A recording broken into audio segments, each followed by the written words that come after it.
شددت قوات الأسايش التابعة للإدارة الذاتية الديمقراطية غرب كردستان على تأمين الحدائق العامة وملاهي الألعاب في مدينة قامشلو شمال شرق سوريا طيلة أيام عيد الفطر السعيد،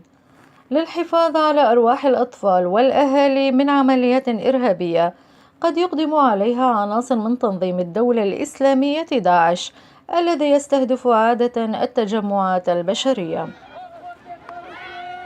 حيث اكتظت الحدائق المجهزة ببعض الألعاب بالأطفال والأهالي أول وثاني أيام العيد المحتفلين بالمناسبة والمعتادين على زيارة ملاهي الألعاب كطقوس طيلة أيام المناسبات والأعياد.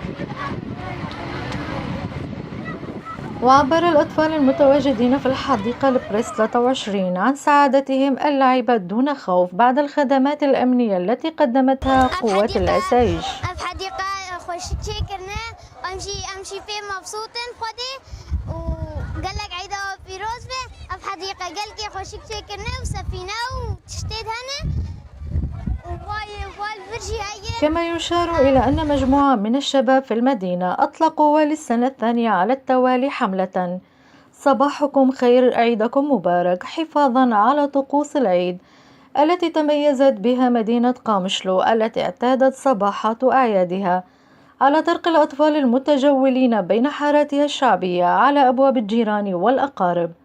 يحصلون على سكاكر وحلويات بعد تهنئتهم بقدوم العيد.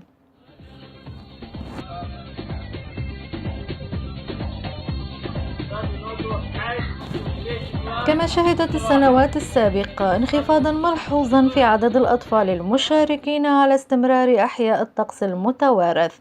في المدينة وأريافها ونواحيها،